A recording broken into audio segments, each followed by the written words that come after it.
Tonight, if you step outside somewhere dark enough, you can still see them. The same scattered points of light that have been burning in that exact configuration for tens of thousands of years. You might glance up for a second, maybe take a photo, and go back inside. But 30,000 years ago, someone looked up at that same sky and saw something completely different. Not distant balls of gas, not physics. They saw a bull. They saw a hunter. They saw a story written across the entire dome of the night, and they thought it was watching them back. Here's the question that should stop you for a second. What if the oldest paintings humans ever made weren't paintings of animals at all? For over a century, the cave art at Lascaux in France was treated as exactly what it looks like: bulls, horses, deer, painted by hunter-gatherers roughly 17,000 years ago, presumably to honor the animals they depended on for survival. That explanation made sense. It fit the story we already had about ancient humans: desperate, practical, focused entirely on the next meal. But in the 1990s, a German researcher named Michael Rappengluck started looking at those same paintings differently. Above the shoulder of one particular bull, painted in the same red ochre as the animal itself, sits a small cluster of dots, 6 of them, tightly grouped. Rappengluck argued this wasn't decoration. He argued it was the Pleiades, a star cluster visible to the naked eye, sitting in almost the exact position relative to the bull that it occupies in the actual night sky relative to the constellation Taurus. If he's right, someone 17,000 years ago didn't just look at a bull-shaped group of stars, they painted it, deliberately, onto a cave wall, using the same care they used for the animals that kept them alive. And Lascaux isn't alone. In 1979, in a cave in Germany's Ach Valley, archaeologists uncovered a small ivory tablet carved somewhere between 32,000 and 38,000 years ago. It shows a human-like figure, with arms and legs stretched outward in a very specific, very deliberate pose.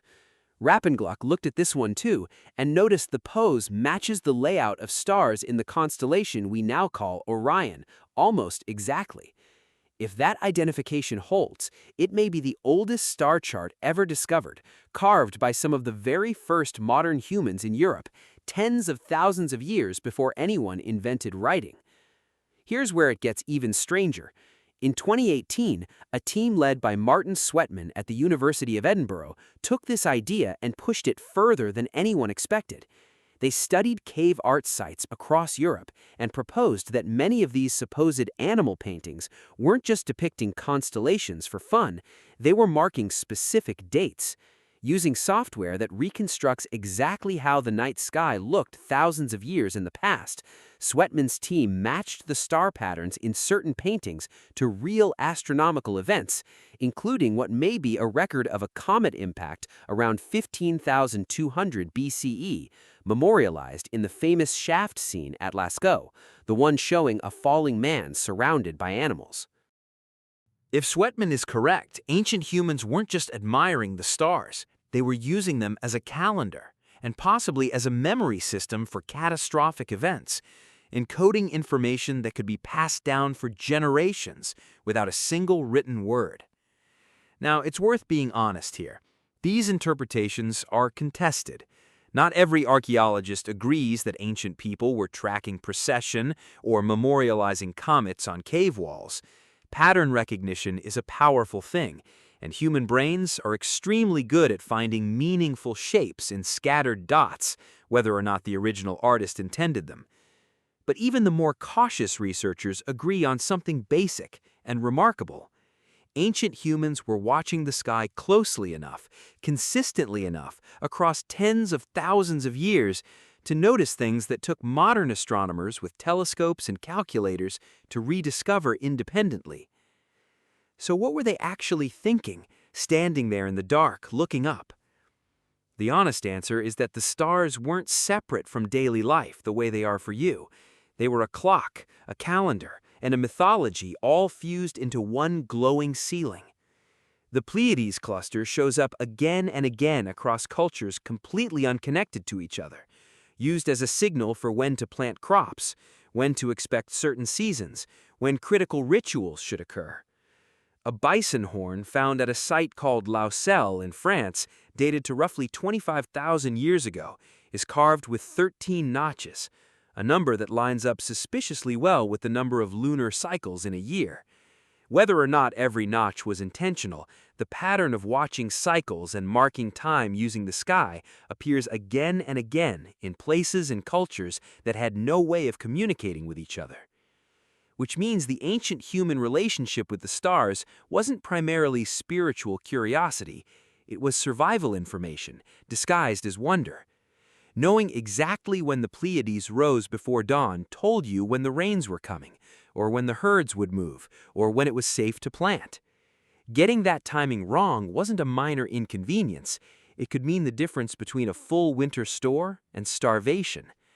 The stars were useful in the most literal life or death sense, long before anyone wrote a word about the soul or the afterlife.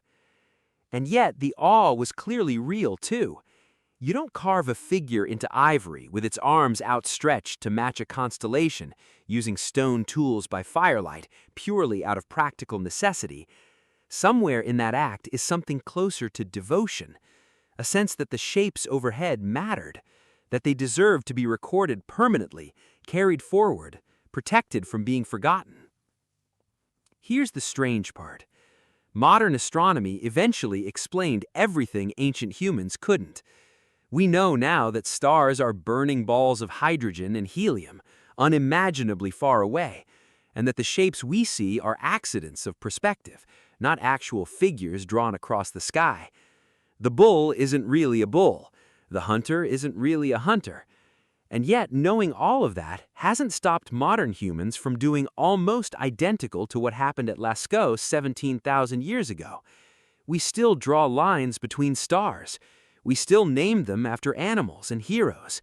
We still look up and feel that same unexplainable pull toward pattern, meaning, and story. Maybe that's the real answer to what ancient humans thought when they looked at the stars. Not that they were confused or superstitious, or simply less informed than we are now. Maybe they understood something about human nature that never actually changed. Facing something vast, silent, and impossible to fully explain, the mind doesn't stay quiet. It reaches for a shape. It reaches for a story.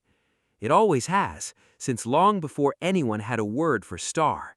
And it still does every single time you look up.